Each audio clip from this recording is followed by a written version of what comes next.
So it finally happened, guys. Donald Trump decided to press the big red button. Three nuclear installation sites were bombed with B-2 30,000-pound bombs.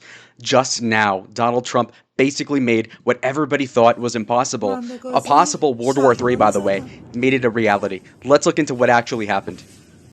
So the president said this: "We have completed our very successful attack on three nuclear sites in Iran, including Fordow, Natanz, and Isfahan.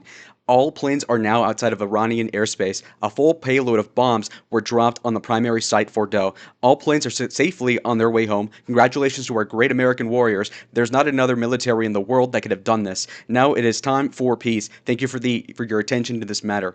Now, he's confirming that he did bomb these three nuclear sites, and apparently, according to the news, they all successfully destroyed them. There was a big question about whether or not our bombs could have gone through 300 feet of concrete or mountainous terrain, and apparently they did. And we'll see some other news. So this is the essential surprise behind the surprise attack by President Trump. So a lot of the news was saying that we were sending B-2 bombers from Missouri to Guam or otherwise other places in the Pacific like Diego Garcia Air Base to as a staging ground to then bomb Iran possibly as early as Sunday tomorrow. But Donald Trump did what was seemingly crazy, and he basically just sent them from Missouri all the way to Iran and actually nailed the targets perfectly.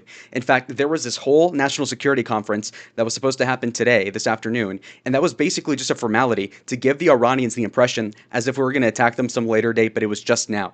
On top of this, President Trump gave a 2 week window for negotiations to happen, knowing full well he was going to do it today. So the surprise attack is Pearl Harbor level in that they knew that they had to defend their nuclear bases, but they didn't know what day. And Donald Trump played this art of the deal scheme where he just you never know what the time or day is when, and this sounds sacrilegious, but basically when the rains from heaven come in, and I mean this totally succeeded down to the smallest detail. News from Twitter, this guy Defense Geek, as of 10 hours ago, says, and right on schedule, the B-2 refuelings are happening in Hawaii. So think about this. Instead of stopping in Guam or Diego Garcia, they stop in Hawaii where nobody would expect anything because that's one of the 50 states, not a military base necessarily.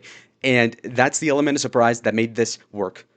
Now, this is the plane we use. The B-2 bomber's been around for decades. We literally only have 20 of these planes, and meanwhile, we have hundreds, if not thousands, of other ones all across the country. These are a marvel of science due to projects like Skuntworks that basically work to make these like feat of engineering that you haven't seen since the Wonder Weapons World War II. These planes were so high up with such a big payload, despite being so thin and so undetectable, they were able to actually do something that the Israeli military has been wanting to do for decades. Which brings another point. Of course, there's hardly been any time at all to react to what happened. And so I just got this preliminary statement by Charlie Kirk, who's pretty prominent. And he says Iran gave President Trump no choice. For a decade, he has been adamant that Iran would never get a nuclear weapon. Iran decided to forgo diplomacy in pursuit of a bomb. This is a surgical strike operated perfectly. President Trump acted with prudence and decisiveness. So my question to you guys that are watching, is this a one-off or is this the beginning of a crapshoot? Okay. It'd be one thing if, of course, President Bush went and killed bin Laden and didn't invade Afghanistan, but then it became a whole different thing when we invaded first. And so, I mean, we do not want to get drafted. I'm 22.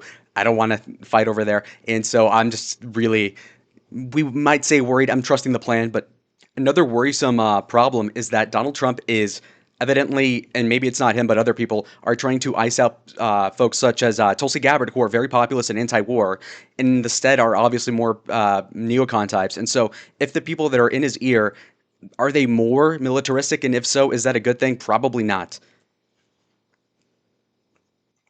Okay, so Donald Trump literally a minute ago posted, "I will be giving an address to the nation at 10 p.m. Eastern at the White House regarding our very successful military operation in Iran. This is an historic moment for the United States of America, Israel, and the world. Iran must now agree to end this war. Thank you." So, big play. Donald Trump basically just put his tallywhacker on the table saying, okay, we just showed you our cards. Now you have to respond. So either Iran doubles down and we're in a big problem when it comes to the mining of the Straits of Hormuz, oil prices spiking, the stock market crashing on Monday. We don't know what's going to happen. So, anyways, quick thoughts. I think this is a good thing. The question was, could we bomb these places successfully? And once that happens, there's a bunch of other ramifications, but at least we got the first step right. It'd be way worse if he tried to bomb them and it didn't work, but apparently it did. And so I call this a success.